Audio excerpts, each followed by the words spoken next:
This is the Economic Club of Florida, a distinguished platform for discussion of the major national issues of the day. On today's program, HCI Group CEO Ricky Caplin on the spirit of entrepreneurship. My father told me many times while I was younger, just as we were discussing his business, he shared with me, Ricky, if you're ever going to take a risk, do it before you have children, and if you're ever going to bet on anything, bet on yourself. And so that was motivation for me to take a chance and become an entrepreneur. Because anyone who's an entrepreneur will probably agree with you got to be prepared to fail and get back up on your feet. Good day and welcome to the 541st in our series of distinguished speaker programs. I'm Harvey Bennett for the Economic Club of Florida. With us today is Ricky Caplin, a Jacksonville entrepreneur who's launched and led several organizations that have created thousands of jobs, including the HCI Group, which is a healthcare IT consulting firm. Ricky, we're delighted to have you with us today. Harvey, thank you so much for having me. It's an honor. As a leader in Florida's rapidly growing tech sector, you're going to speak to the club today about your experience and share your vision about how Florida can do tech right. But just how did you get the entrepreneurial bug? Is it something you were born with? My mom and dad might say I was born with it. I can tell you there's a story that comes to mind that actually encouraged me to become an entrepreneur.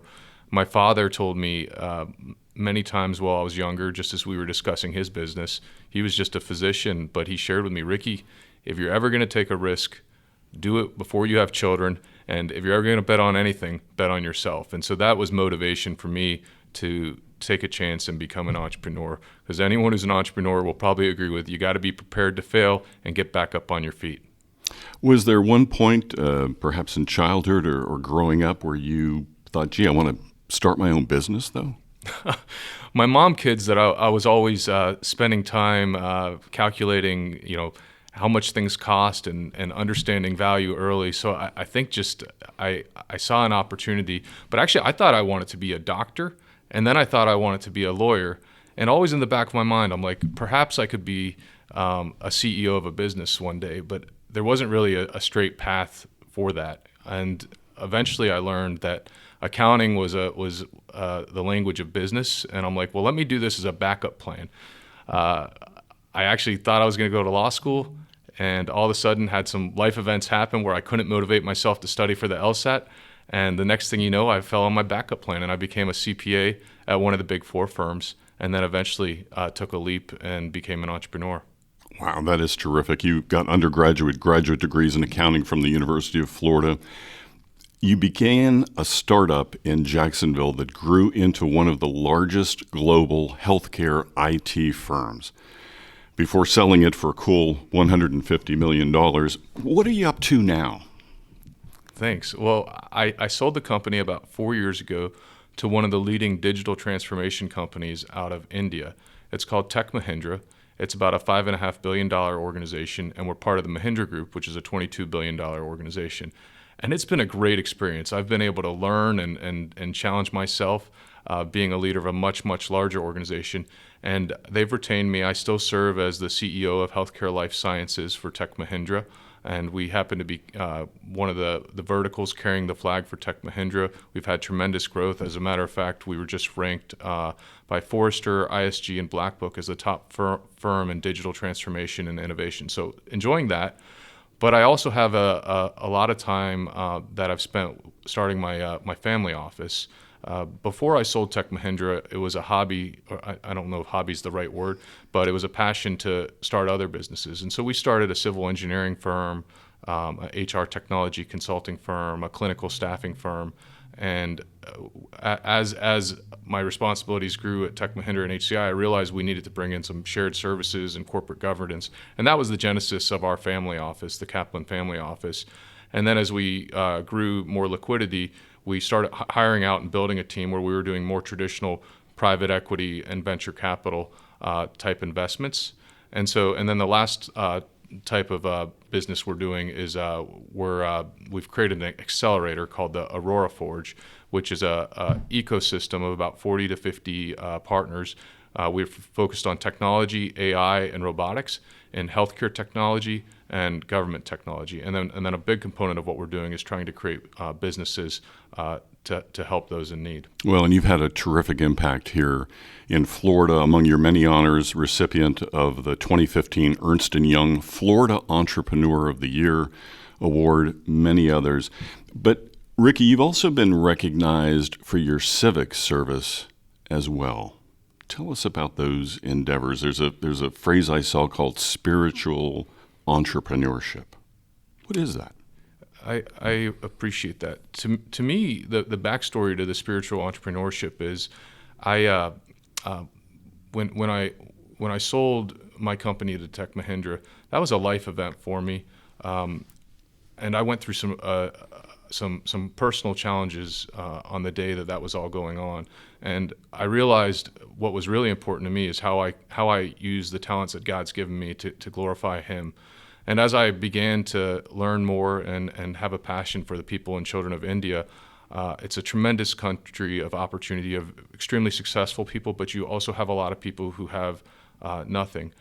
Prime Minister Modi's made it very difficult to get funding into the country of India through some of the FCRA regulations, to where it's challenging. And so we have the concept of, how do we create businesses that can be sustainable and provide funding for those who are in need? So that's a big part of it.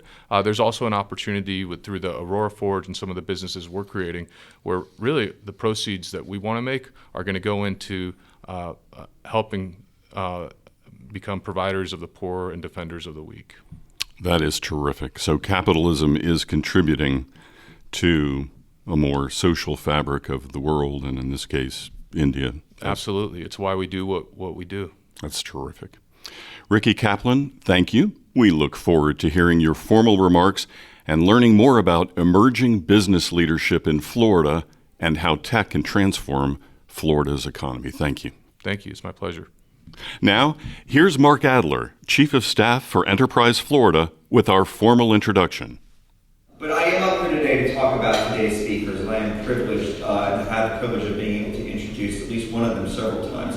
But today's speakers will allow us to highlight a truly made-in-Florida kind of success story. They both reflect steady foundations that have worked with to build tech spaces and continue to make sure that government is helping grow businesses in Florida. You will see a lot of things now about tech grabbing headlines, a lot of things coming to Florida, but what does it all really mean? I believe that both Ricky's remarks and the Secretary's remarks will really bring us to it. So I want to make sure that I introduce them properly. And of course, both of them, you go and ask them, what highlights would you like me to say? And introducing them, they're so humble, they're like, oh, well, don't worry about it, which is, part of the course with successful people. But to my left here, I've got Richard Ricky Caplin. He's a leading entrepreneur who's launched and led multiple organizations, including the HCI Group. He currently serves as the CEO of HCI. He serves as CEO of Healthcare and Life Sciences at Tech Mahindra, which was acquired by HCI in 2017. He is also a co-founder and partner in several other companies. To hit the highlights that also from his business acumen, he was honored in 2016 by the University of Florida's Gator 100 Awards, which celebrates the 100 fastest growing Gator-owned businesses in the world. In 2019, he was recognized at the University of Florida's 40 Under 40 list, honoring Gators who are successful in their communities and professions. He also lives in Jacksonville, Florida, with his wife and 3 children. He's a former CPA, graduated with a bachelor's and master's degree in accounting from the University of Florida. And over the course of his career, he's attended many executive education seminars at both Harvard and the University of Michigan's Ross Business School. Can I get a round of applause for our first speaker?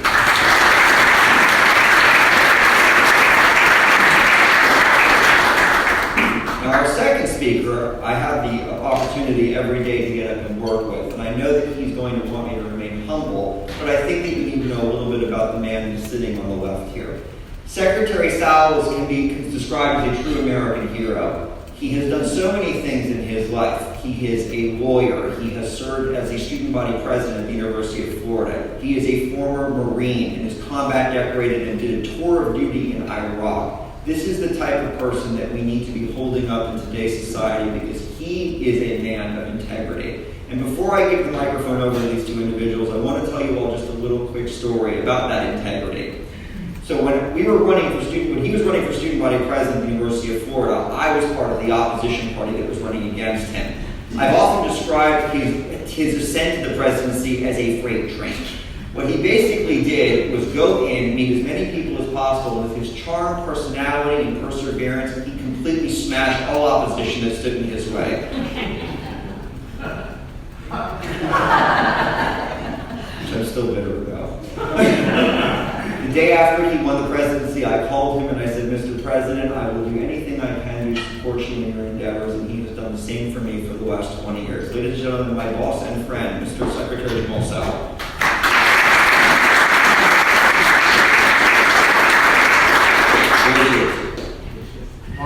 Amazing. Thanks so much. So, in my background, I went to law school. I never practiced law because I thought it was too boring for me to get a desk all day. So I went into the business, went to the court. And prior to that, I was in Afghanistan and Marine Corps. And Mark did not mention the president after him was a woman named Nikki Fried. So, for those who may know that history, whether it was George Smathers, student body president, Stephen C. O'Connell, and Dean Cannon, and many others who are involved in the process now. And what that means to me is a lot. I went to a small Christian school. My senior class had 15 students. We played 6-man football. So for those who know about the Caplin of Florida, if you know about 6-man football, because in small Christian schools, you don't have the big teams and players and all that. But an amazing experience. My major was in religion. My mother raised us to be pastors. I didn't want to do that after a while, but I thank God that my brothers did it, and I applaud them because they really have a passion for it. And that passion really allows me to do what I do today. So I studied in Israel, learned some Hebrew and everything, learned about other faiths and backgrounds, and I kind of took that to my involvement in college. So even though as a Christian, I joined the Jewish community, my first year of college, made some friends, just learned about different culture. And as I was getting involved, I wanted to run for student body president. And there were only 2 members of their fraternity council fraternities who supported it. One was a guy named Adam Addington, who was an FSU undergrad, grew up law, and he's now, we had lobbies in Disney. And the other guy was Ricky Caplin. And that says a lot because it was not popular at that time. It was something that he even got blackballed from the organization because he did, but because he believed in me at a time when many thought I was crazy. Jamal people never went against the establishment. You have 100 years of history with Special Colleagues, people just don't do that because if you do, you will be blackballed for life. And that's not true. But I said, well, my major is in religion. My major is not in math, it's miracles. So with that being said, Ricky believed in me many years ago, and that is how we met. And I'm thankful for him in regards to his leadership. So this is going to be exciting today with his background. It's very intriguing, very exciting. He's one of the few people that I've kept in touch with over the years, whether it was airports, football games, events. From that time we met, I'm thankful that he invested in me when a lot of people were doubting. And I know that those here may have that story, and I hope the story can encourage you today. So Ricky, just tell us about your background and how you got to this point. Stuff that people may not read about on paper. Is this something that's perfect? First, let me say I'm so grateful to be here. I'm delighted I got to speak with you several beforehand. Many of you have paved the way for Jamal and I thank you for that. My background, a mother and father grew up in a suburb of Jacksonville called Orange Park.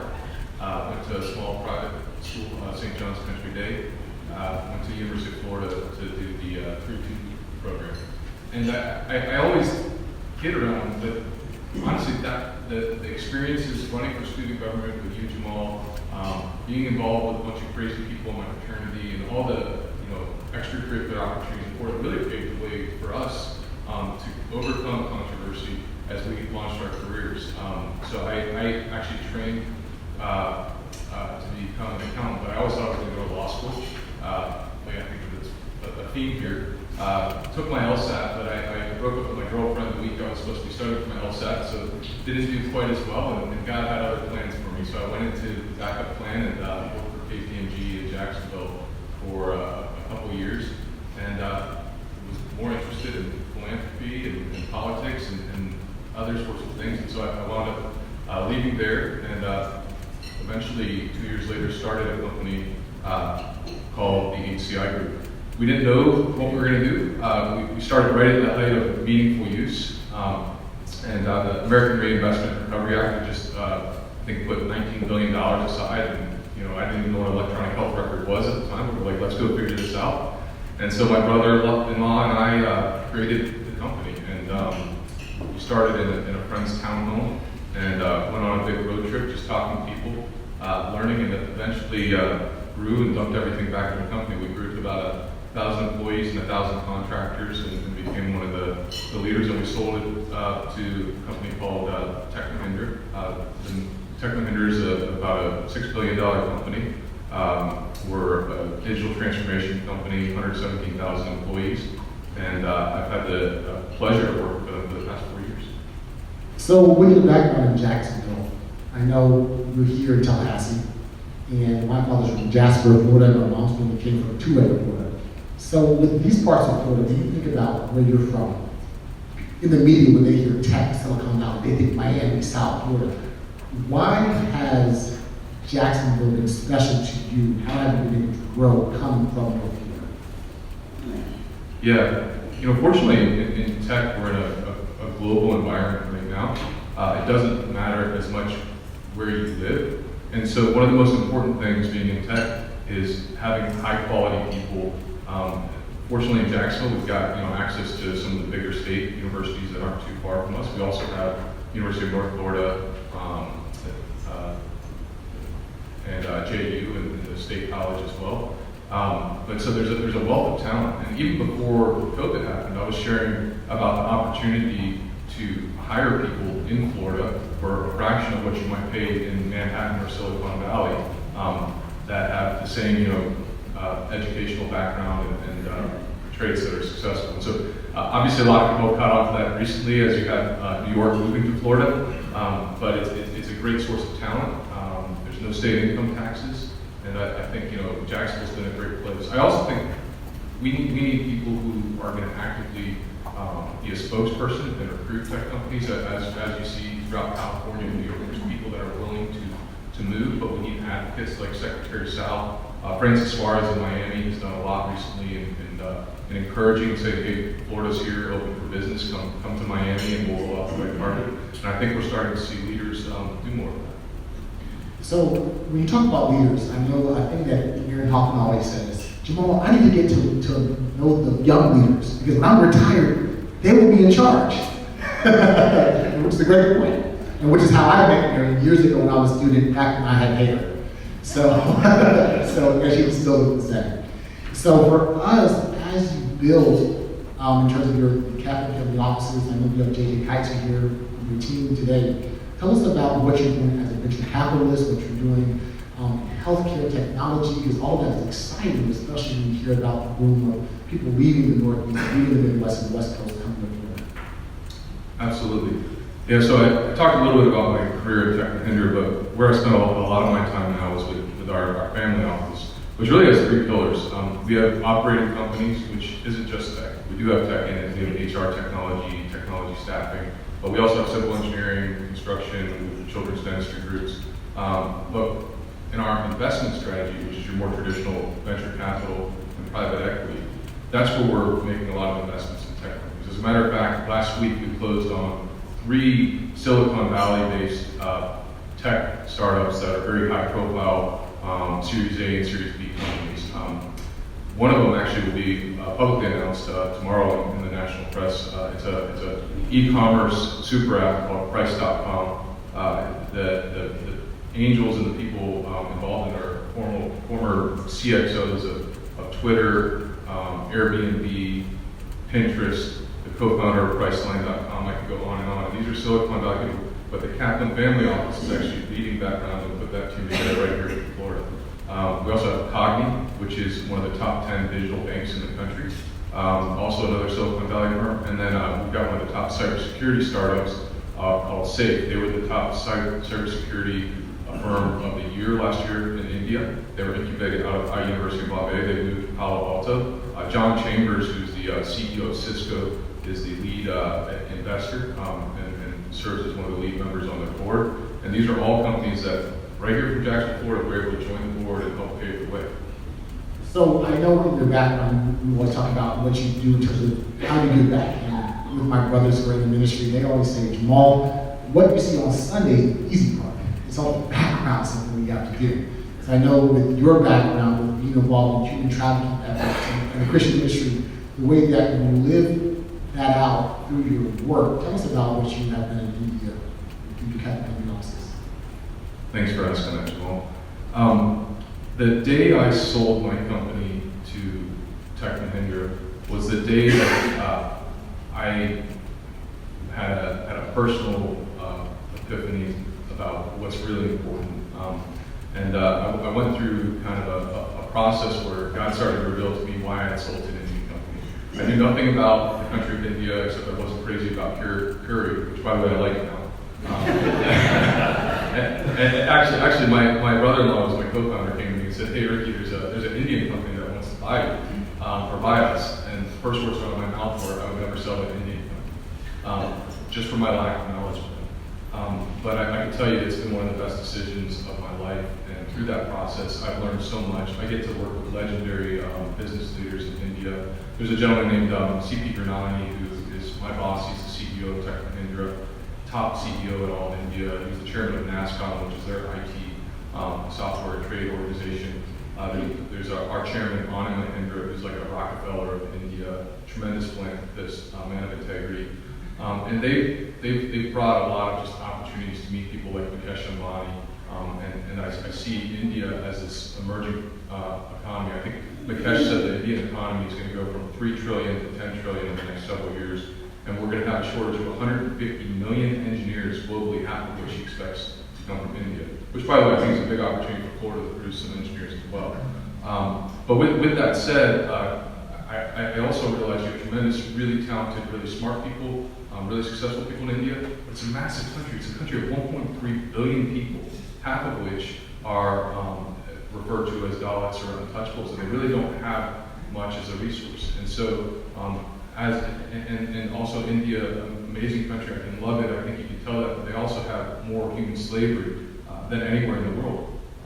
I've heard up to 40 million people, and this isn't just sexual trafficking, this is bonded labor, and this still exists in today's day and age. I won't get into the graphics, but God touched my heart, and I wanted to do something about it. And one of the things with Prime Minister Modi, there's been some regulatory changes with FCRA that makes it harder to get your traditional donations and funding into the country of India. And so what we're looking, how can we build businesses from within India where they can be 100% self-sustaining for the people and children of India, so that we can be providers for the poor and defenders of the weak and stand up for righteousness and justice. And so that's been a big passion. We've got businesses we're launching in India. We also have a platform around education. And then on the human trafficking, there's some really exciting things that we're doing, some of which I can talk about now. But C4ADS, the Center for Advanced Defense Studies in DC, one of my business partners is the founder of, and they've done some unbelievable research, and we're actually learning where the supply chains are completely out of whack, and how we can act upon that, bring awareness to those companies and the bigger companies from around the world, so that hopefully they can take action on some of the bonded labor. So with your work, I know you talk about justice and education initiatives. That's very intriguing, very different, because now you're not even 40 yet. So how has your age and how you were raised shaped and currently shapes how you operate as a business leader? Because you don't have to do this. You can just make a lot of money, sell companies, and that happens a lot. In terms of the civic piece of what you do, and I call that a social entrepreneurship. And tell us about what new initiatives that you want to work on in the future. That's a loaded question. So, listen, God gave us all unique talents, and gave us an opportunity to do something with it. And it's just through an amazing wife and my relationship with the Lord that I've realized that is my goal, to use everything I've got to glorify God.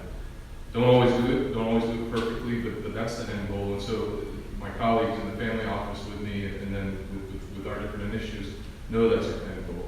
And so one of the enablers of that, we recently launched an accelerator it's kind of a hybrid between an incubator, an innovation center, and an accelerator. And it's called the Aurora Forge. Aurora as an Aurora Borealis, or strands of light and darkness, or forge as you would forge metals together, or you'd be forging companies together. And the two co-founders of it, one is my good friend, Dr. Newton Howard. I'll give you 30 seconds on Newton. Army, CIA, 3 PhDs from mathematics to cognitive sciences and quantum computing, created Wi-Fi LAN, Skype. When he left the CIA, General Richardson gave him the safe harbor. He's faculty at, he's on the board of trustees at Oxford, CEO of the Mindshare Project at MIT. 2 of his companies he created were Google Earth and Google Translate. I could go on and on about Newton, but he does, everything he does is just for the greater good. There's another gentleman in Atlanta named Ross Mason. Ross is a quadriplegic who's a tremendous philanthropist, Silicon Valley private equity guy. And what we've done is we've created the Aurora Force, focuses on technology, AI, and robotics, 2 industry verticals, health tech and gov tech. We've got a group of about 40 to 50 limited partners that are some of the most influential people in the various industries. There's the health tech advisory partners. These are guys like the CIO of Cleveland Clinic, CIO of Cedars-Sinai, CIO of Mount Sinai Top Health Systems, Dan Garrett, who started PwC's healthcare technology practice and ran it globally. We've got possibly a former Secretary of Health and Human Services who said he wants to join, it's just not official yet. We've got top academics, so that's the health tech. We've got the academic and chief science. These are guys like Ophir Frieder, who's the head of computer science and AI at Georgetown. He actually created Twitter trending algorithms. Secretary, you just nominated him for the Florida Inventors Hall of Fame. He's another Florida guy. And we also have Dr. Henry Christensen. He's one of the professors who made Georgia Tech famous for AI and robotics. He's now the head of AI and robotics at UC San Diego, co-founded a $4.5 billion robotics company, wrote the United States Strategic Plan on robotics and AI. We also have Gordon Hanson, who wrote Creative Work and Good by Choice with Jim Collins, top professor at Apple University. And on the GovTech side, I have three-star admirals, generals, and go on and on. But what it is luminaries who have a passion to do good, but also maybe have never run and launched businesses. And what we're trying to do is launch companies using our IP and problem statements, create the operators, and create companies where, once again, these companies can churn income. And what's great, it's going to be based here in Florida. I'm talking between Lenny Curry and Francis Suarez, whether we're putting Jacksonville or Miami, that's yet to be determined. But we're going to Tel Aviv, Israel, and Bangalore, India as well. And the one in India goes back to the spiritual entrepreneurship, because it's going to be an ecosystem to create these companies to be self-sustaining within India. So that's an example of this. Well, in Hebrew, the term you're excited when you tell us, you say, L'chaim. So with that being said, before we open up the floor for questions, I want to a question for you real quick. In terms of the environment in regards to our business environment, why is Florida better for businesses than what you've seen in your travels to New York, California, and other states? Listen, Florida has a lot of things. Let me first start saying one of the biggest hurdles that I think we face. One of my friends is a gentleman named Oisin Hanrahan. He's an Irish entrepreneur, was doing real estate development and commercial development in Czech Republic, and then he went to Harvard, dropped out of Harvard Business School, started an app called Handy. Handy was a super app. He sold it to Angie's List, and he's now the CEO very recently of Angie's List, which I think they're like an $8 billion market cap. They're based in New York City. And I was having a conversation with him, and I'm like, listen, why don't you move people to Jacksonville? Move some jobs to Florida. Florida's great. Give them all the reasons I thought it was great. He's like, I'd love to, but do they have the right type of tech talent? And I'm like, well, I don't know. I think they have the right type of tech talent. But when you get into it, there's emerging technologies where certain cities produce more of than we do here in Florida. And also, we're very decentralized where you look. This is, we don't have like a hyper city where a lot of it is, and that's where some of these other cities. So I think it's very addressable, but that's one of the things we need to produce the right type of tech talent, and we need to say, hey, Florida's here for business. We've got it, and we'll work with you to produce the right type of tech talent. That's one of the hurdles that we need to use. With that said, it's Florida. Come on. No state income tax. We're open for business. Our governor has done a fantastic job, keeping. I think many people, no matter what side of the political aisle, can look to Florida State open. The COVID numbers are great. Real estate's going up. We've got sunshine year round. We've got tremendous entrepreneurs, but we're a really wide and spread out state. I hope you're going to see cities like Miami and Tampa and Orlando and Jacksonville investing more and more in creating tech hubs and tech centers, partnering with universities to produce the right type of talent, and you're going to see a clustering effect that you've seen in some of these big cities. I think Florida's already on the right path. Perhaps there's some things we can do to expedite that. First, the governor has really been adamant about workforce and talent in terms of this is goal for Florida to be number one in talent by 2030. And that's what really is the new incentive when it comes to companies who want to relocate. They're asking, do we have education, K-12, school choice, higher ed, that is producing the talent for tomorrow?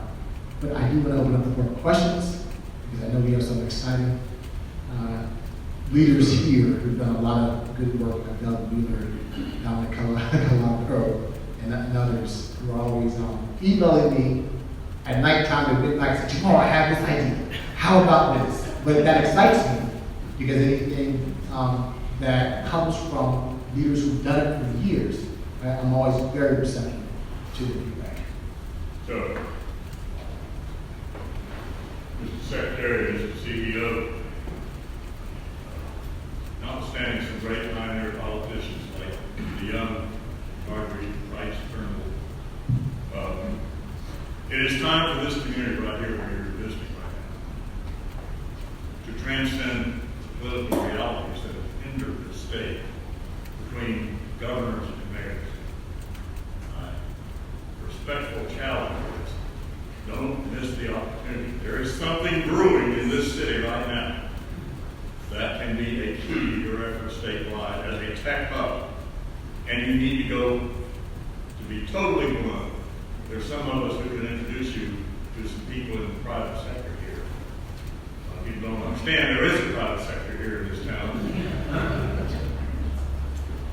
To do things that would be precedent setting for economic development. That's all I'm going to say right now, but don't miss the challenge and the opportunity. I'm fed up, and a lot of us are, with the inability of city leaders and state leaders to work together. You have a great opportunity. Please seize it. On that point, because Mayor Daley has definitely been very accessible, but also very, very active in our efforts in regards to including businesses. And also because there's talent here. We have Florida University, UC, GCC. So in regards to the whole panhandle, this can be a hub for tech talent in the future. Doug Wheeler? Well, it looks like you've accomplished a lot at a relatively young age. Any area or a business line that you thought about maybe doing and you didn't and you regret it, and then even more so, any failures you'd like to share with the group? Because I know that's always a great learning moment. So, I hate to bring that up, but it could be insightful stuff.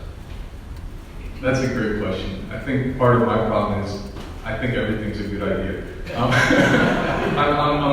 a perpetual optimist, and yeah, there's definitely some businesses I've gotten in.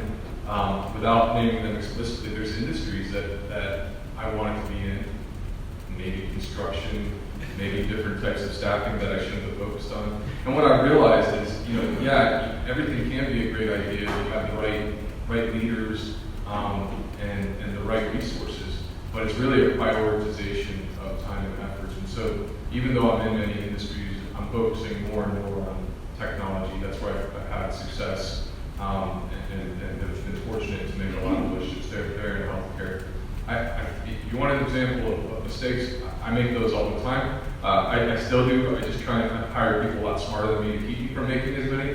But when I started what we know as the HCI Group today, I literally started with no money. I think I paid myself $10,000 the entire first year. It was a friend's townhome we launched this company out of.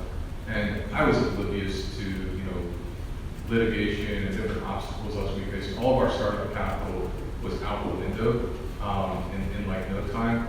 And I literally remember waking up with like cold sweats, like that kind of like stress, like what is going on here? And that was an opportunity for me to grow. God used that as an opportunity for me really to stop carrying everything at the burden and turn it over to Him. And that's kind of how I approach business now. I've dealt with class action lawsuits. I've dealt with people slandering me. I've dealt with you name it. And some of those are just the cost of doing business and being in business. But it's just like any other phase of life. We're going to go through peaks and valleys, but it's about what's the most important thing for us, what are we going to focus on, and what do we think is in our control? Because I know nothing's really in my control. So hopefully that answers your question. So real quick, so what would you tell a young Barney Bishop who's 30 years old, who had dark hair, who was still very smooth and savvy like the current Barney Bishop is? What would you tell them if they had an idea about the future trajectory to start a business in Florida when it comes to entrepreneurship? I had a feeling Barney needed me to tell them anything. But what I would say is what I say to any entrepreneur that I speak with. Some of the most important lessons I've learned. In life, you're going to have a gray area. It's just going to, not everything's always going to be black and white. And one of the most important lessons I learned the hard way is if there's gray area, go the most conservative route. Do not take the risk. Do the ethical thing. Do the right thing. That'll save you a lot of heartache in the end, even though short term it may not be the easiest. In the end, it'll always do good. Also, be prepared to fail, and maybe get good at failing so you can fail faster, and move on to the next thing. I think I have been fortunate to have mentors, not just business mentors. I've been fortunate to have people that I really look up to that have great values, that have really just set a great example for me and have been a sounding board. My wife, I wouldn't consider her a mentor, but I got lucky. I married just a wife with has tremendous wisdom and a tremendous heart. She's been a rock for me. And what's great too is we have a mutual faith, and the same rock is the same rock. So those are some, I guess, lessons, not necessarily that Barney would have needed. Anyway. Florida is not seen as a very active state in venture capital. What do you think? How can you help play a role in making sure that there's more venture capital opportunities in the Southeast instead of always having to go to Silicon Valley or to go to some other Boston or research triangle in North Carolina? Do you think that we could grow ourselves into being a place where we could help startup companies get funding and then move on? Yes, is the question. You nailed it. That is an issue that we face, and there's a couple reasons people go to Silicon Valley. Okay, there is an ecosystem there. You've got universities with huge endowments, and you've got lots of people who have had a lot of success and hang out there, and it just is a revolving circle. But what I found is there's no lack of talent and good ideas. It's can we attract them? And you're seeing something very unique in Miami right now.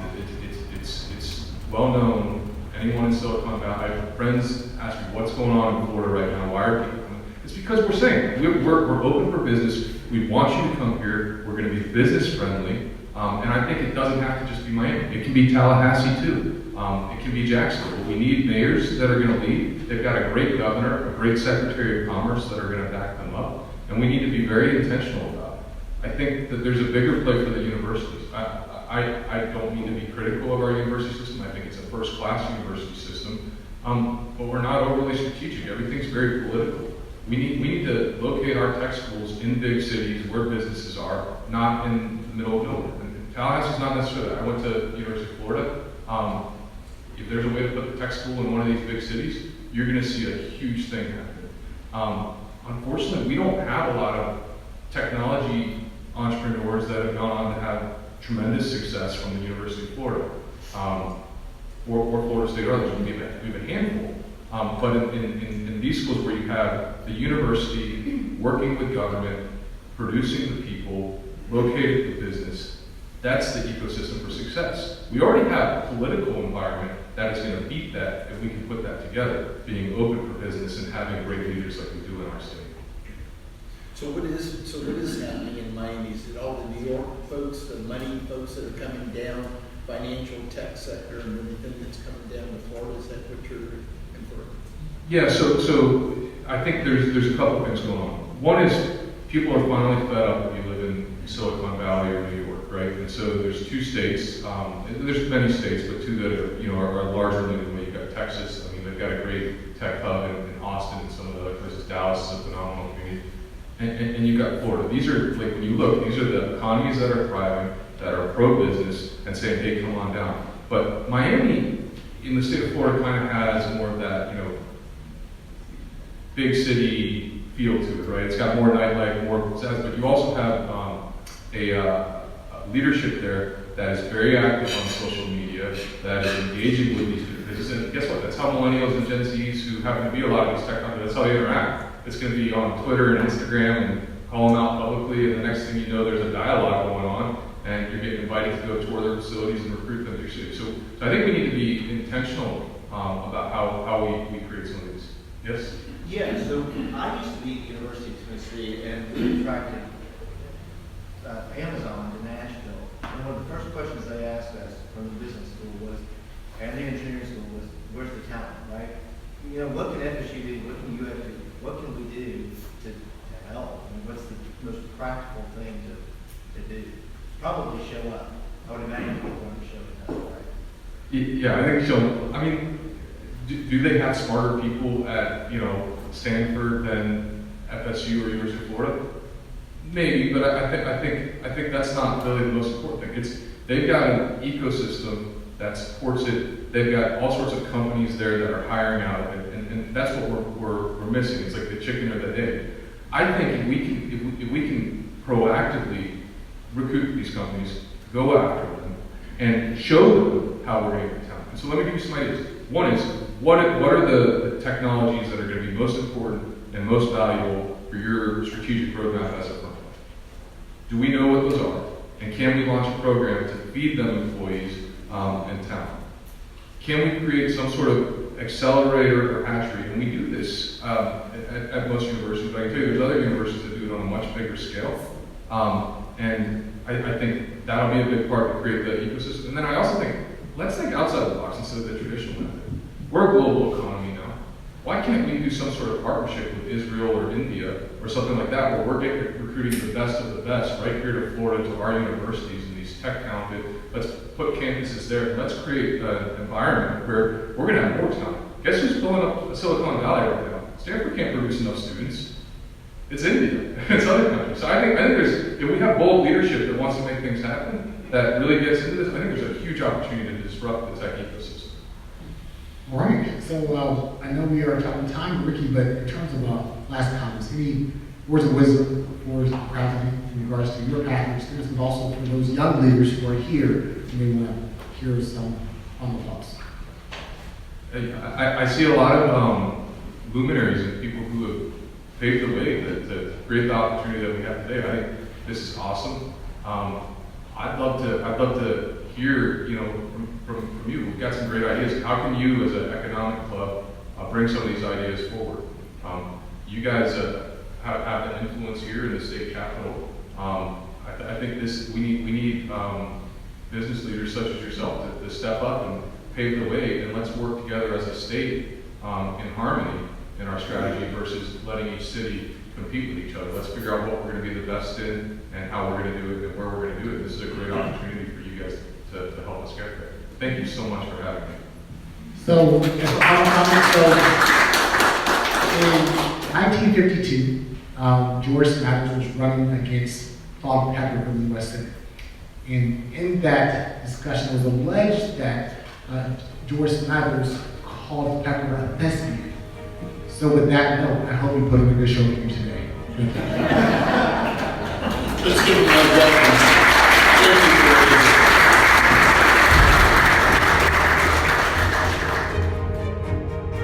You've been listening to Ricky Caplin, CEO of the HCI Group, in his interview with Florida Commerce Secretary Jamal Soul, speaking before the Economic Club of Florida on March 29, 2021. For more information on HCI, visit thehcigroup.com. The Economic Club of Florida promotes interest and enlightenment on important economic, political, and social issues of the day. To learn more, including how to become a member, visit our website at economic-club.com.